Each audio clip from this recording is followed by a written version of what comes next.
dans laquelle j'ai envie de vous parler d'un sujet brûlant, petit jeu de mots quand vous allez comprendre le sujet, c'est-à-dire que je vais vous parler du burn-out. Donc on peut dire aujourd'hui que le burn-out fait partie des pathologies de civilisation, elle frappe un nombre de plus en plus important de personnes. On l'appelle aussi syndrome d'épuisement professionnel, syndrome de désadaptation. Professionnel, pourquoi ? Parce que ça touche des personnes qui sont très investies dans leur travail, qui y accordent une importance capitale en oubliant de penser à elles-mêmes. Donc ça peut aussi toucher toute autre personne, évidemment. Je pense aussi aux mères de famille qui sont complètement débordées par toutes les tâches qui leur incombent, qui leur pèsent sur les épaules. Et ça peut toucher vraiment toute personne, puisqu'on est dans une société, et surtout actuellement avec cette crise sanitaire qui épuise tout le monde. Donc effectivement, on va bien parler d'épuisement physique qui va entraîner un épuisement psychique. Dans le burn-out, c'est vraiment dans ce sens-là que ça se passe.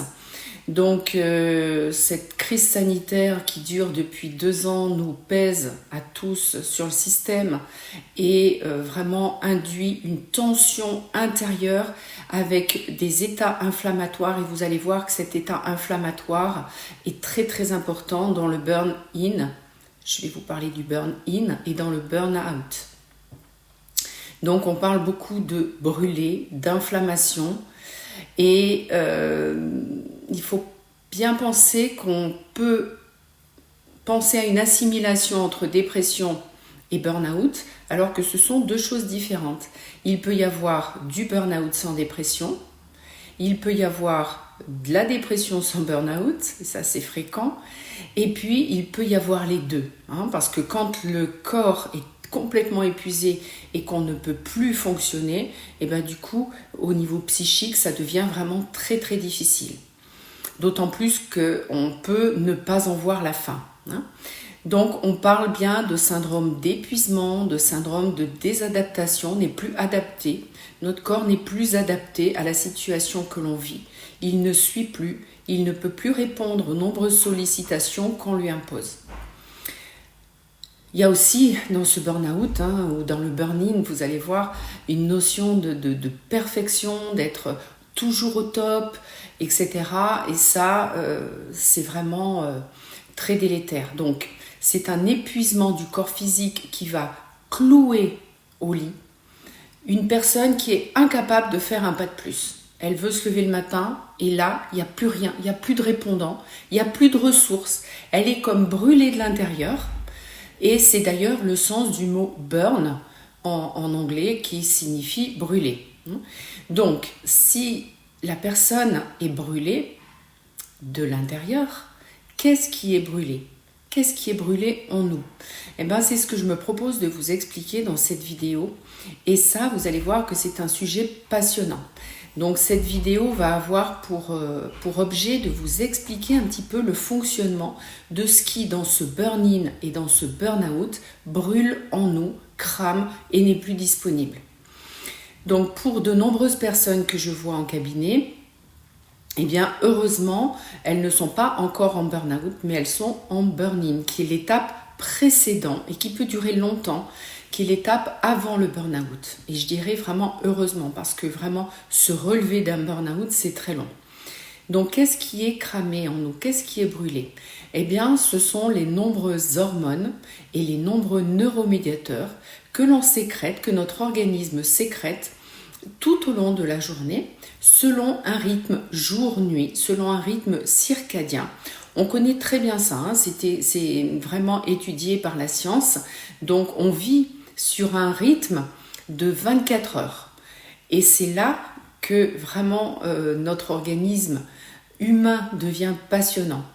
Il est bien sûr passionnant, cet organisme, à plus d'un titre, mais évidemment,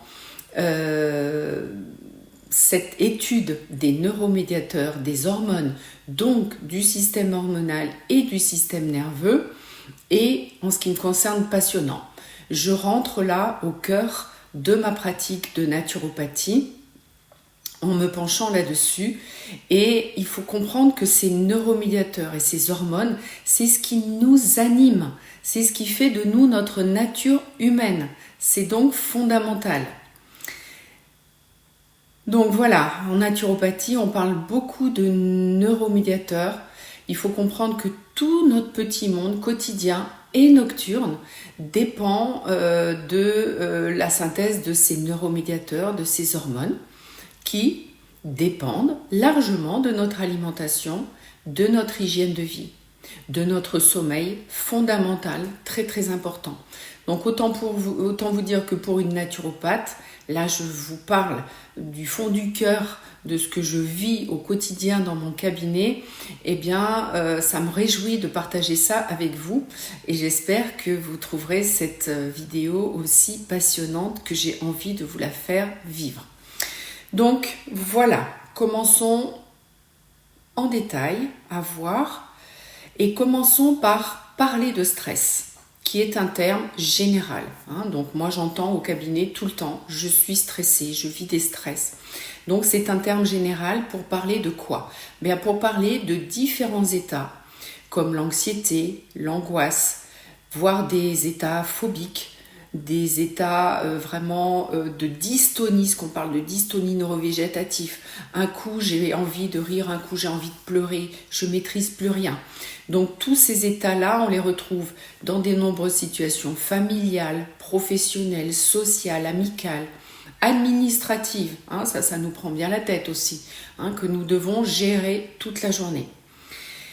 Et pour que tout aille bien en nous, pour qu'on arrive parfaitement à faire face à cette charge quotidienne, il est vraiment très important que nous respections un rythme de vie, que nous respections une hygiène de vie équilibrée entre le jour et la nuit, du matin où nous nous levons jusqu'au soir où nous nous arrêtons et la nuit où nous dormons, où nous sommes en tout cas censés dormir.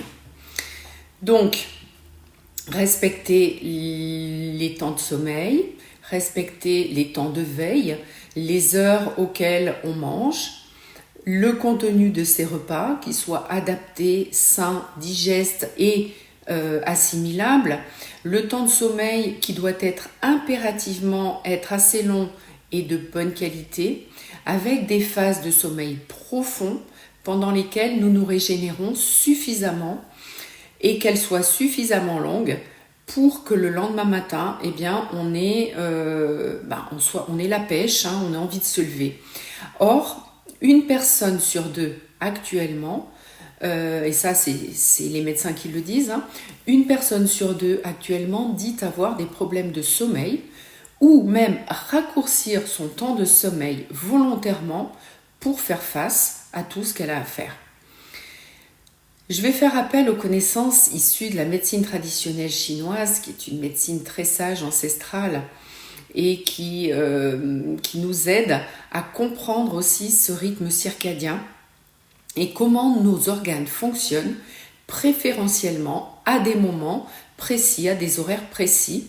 Et cela a vraiment un sens, je dirais même un bon sens. Alors commençons par la nuit à 23h. C'est notre vésicule biliaire qui est très importante pour la digestion, qui va commencer son travail et elle va travailler jusqu'à 1h du matin. Or, elle, pour travailler correctement, elle a besoin de calme. Elle a besoin vraiment que nous soyons couchés tranquillement dans notre lit dès 23h, voire déjà endormis. Donc, il faut vraiment pas de télé dans la chambre, pas de téléphone, un bouquin éventuellement pour nous aider vraiment à sombrer dans les bras de Morphée, mais pas d'agitation. La vésicule biliaire, elle a absolument besoin de calme au moment du coucher, au moment de l'endormissement. Et vous avez compris que c'est assez tôt, ça dépend pour qui évidemment, 23h, de façon à bien faire son travail. Ensuite, de 1h du matin à 3h du matin, c'est notre foie qui s'active. Et comme vous le savez, le foie, c'est le grand nettoyeur du corps. Donc, on subit à ce moment-là de très nombreux réveils nocturnes, en grande partie dû à la composition des repas du soir, qui sont inadaptés à une bonne digestion et à une bonne qualité de sommeil. Par exemple, eh bien, la vésicule, 23h, 1h, le foie, 1h, 3h, n'aime pas du tout l'alcool le soir, ni les produits laitiers, ni aucune autre protéine animale d'ailleurs. Donc, désolé, mais si on veut dormir correctement et donc avoir de l'énergie le lendemain matin, exit les apéros le soir, les gratins très riches, les fromages. Voilà, donc on va favoriser quoi? On va favoriser des féculents, on va favoriser des légumes et un petit peu de douceur avec une compote ou ce genre de choses pour terminer, surtout pas de fruits. Et puis après arrive le temps des poumons, donc de 3h à 5h. Et ces poumons, pour bien faire leur travail, nécessitent d'avoir une chambre fraîche et bien oxygénée.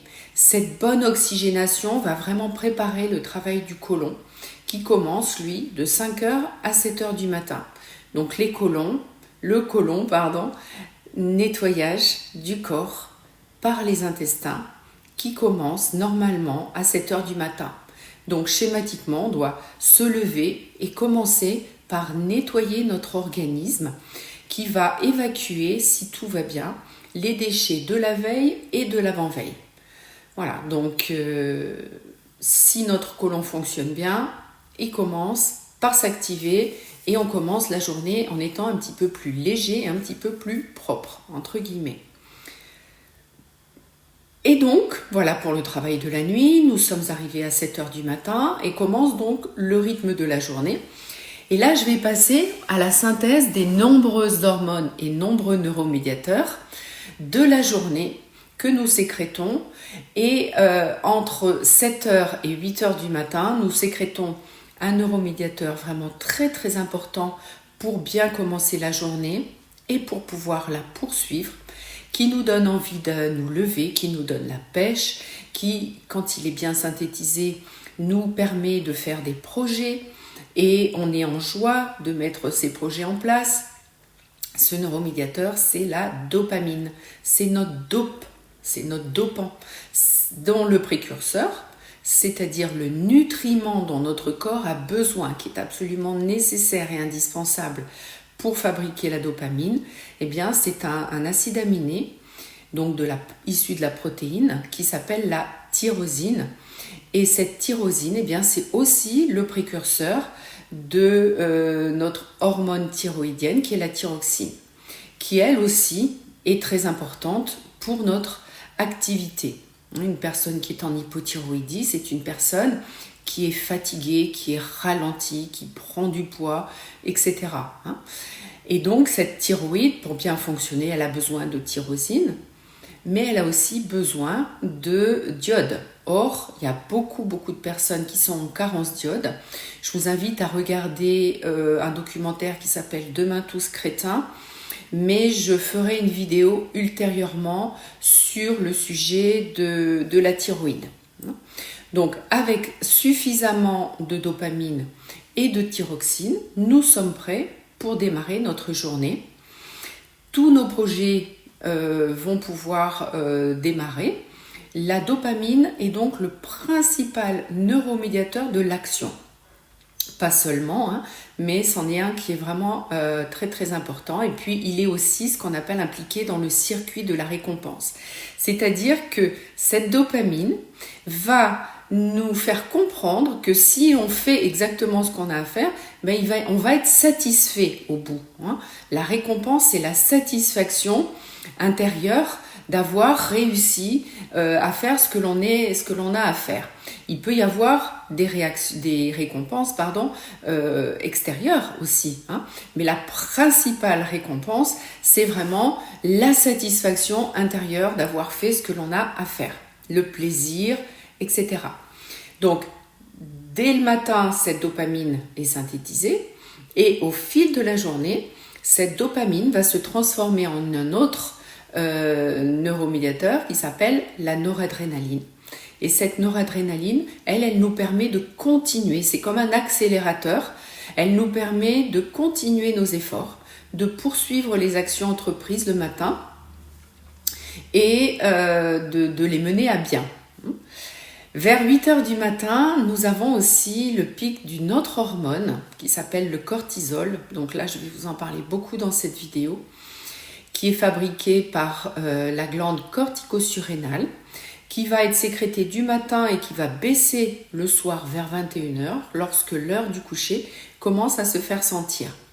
Et là, nous revenons vraiment au sens de notre burn-in et de notre burn-out, puisque c'est le cortisol qui est complètement impliqué dans ces problématiques de burn-in et de burn-out.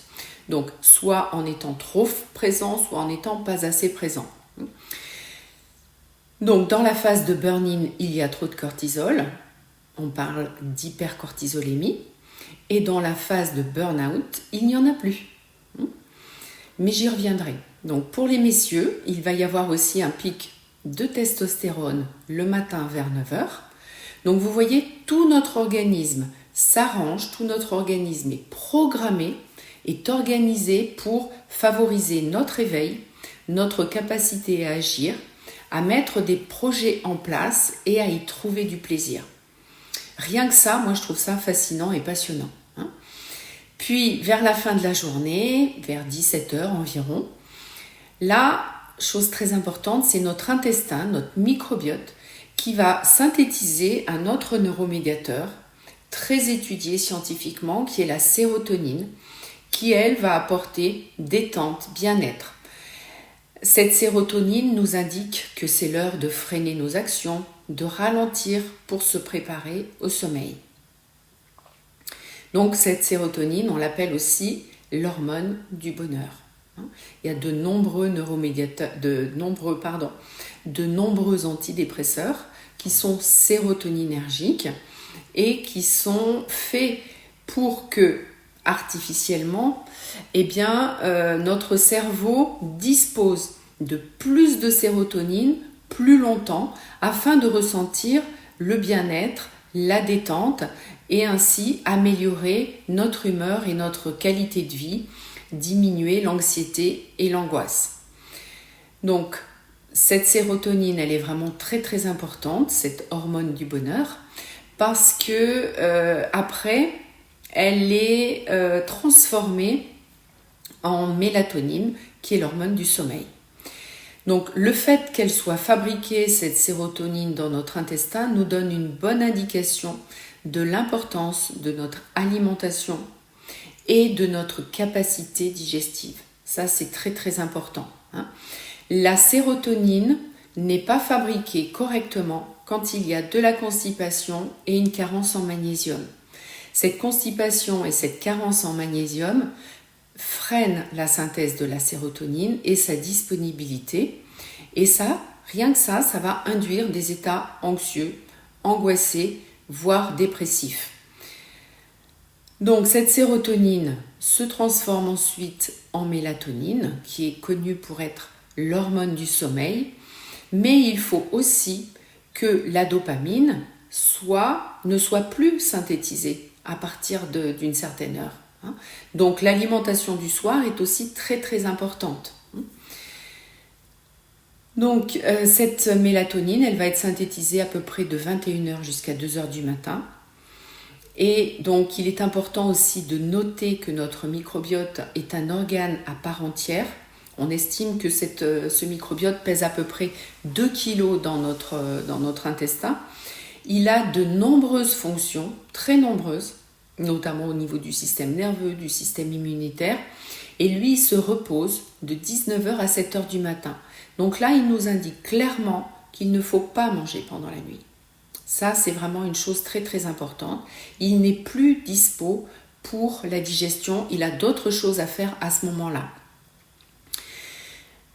Lorsque l'on vit des stress importants, chroniques, permanents, que l'on n'arrive pas à se détendre, que l'on n'arrive pas à faire un break entre les états de tension et les états de détente, eh bien notre organisme va rentrer ce qu'on appelle en désadaptation et vivre une première phase que l'on appelle la phase d'alarme.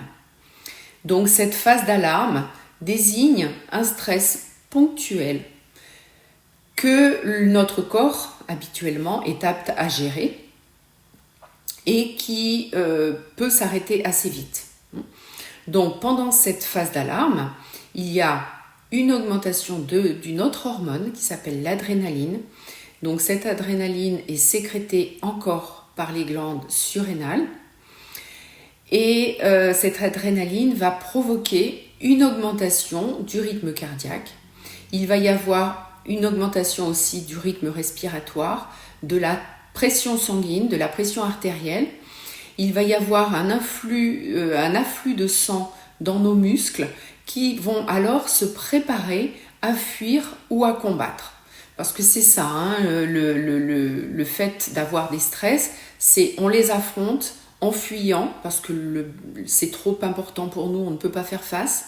Ou alors on arrive à se battre, ça c'est un stress face auquel on peut se battre pour résoudre la situation.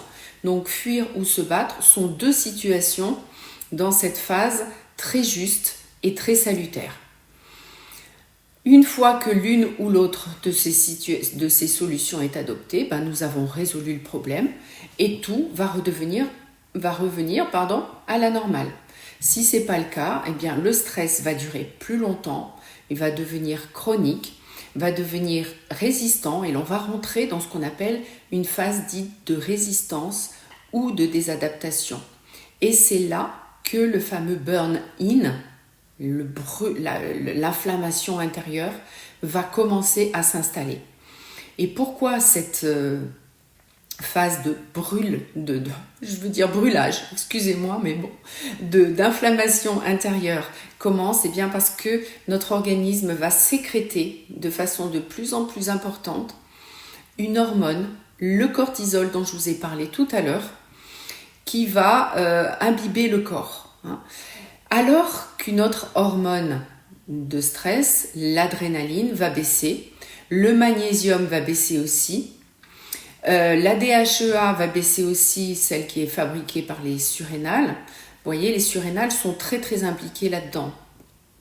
Donc c'est la fameuse phase de burn-in pendant laquelle notre taux de cortisol va augmenter de façon très importante.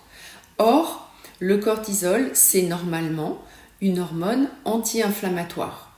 Lorsqu'elle est sécrétée de façon très importante, il va y avoir un état inflammatoire avec développement de ce qu'on appelle des cytokines inflammatoires, c'est-à-dire que c'est comme si tout notre corps, tout notre organisme baigne littéralement dans le cortisol et on parle d'hypercortisolémie.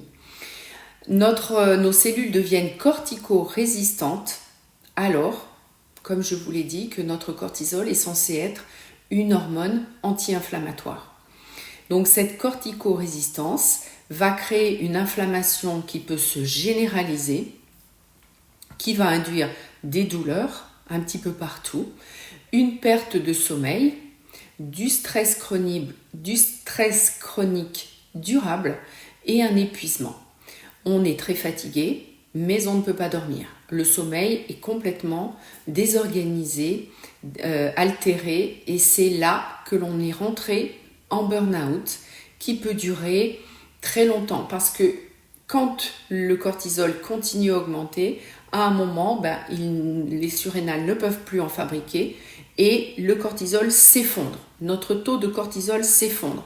Et c'est à partir de cet effondrement que l'on parle vraiment de burn-out, d'état d'épuisement.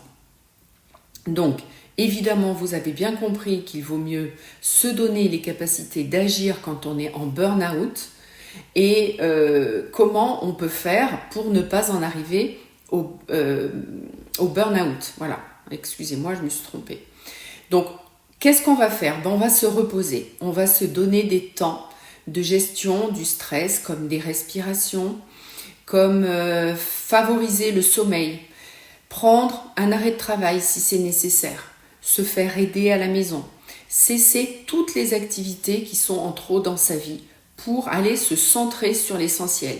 L'essentiel à ce moment-là, c'est soi, prendre soin de soi, adopter rapidement une alimentation anti-inflammatoire, dans laquelle évidemment les jus de légumes frais faits à l'extracteur, qui sont eux très anti-inflammatoires, eh bien tiendront une place très très importante. Faire des temps de pause, des temps d'exercice physique, même très courts. Marcher quelques minutes seulement, quand on est vraiment au bord de l'épuisement, eh bien, marcher seulement quelques minutes va faire du bien. La respiration de type cohérence cardiaque, vous trouverez sur Internet de très nombreuses applications pour vous aider à la mettre en place. C'est vraiment très important. Et vous pouvez aussi respirer une huile essentielle en faisant cette cohérence cardiaque pour approfondir encore le travail. Il y a de nombreuses plantes dites adaptogènes, des huiles essentielles sédatives, anxiolytiques.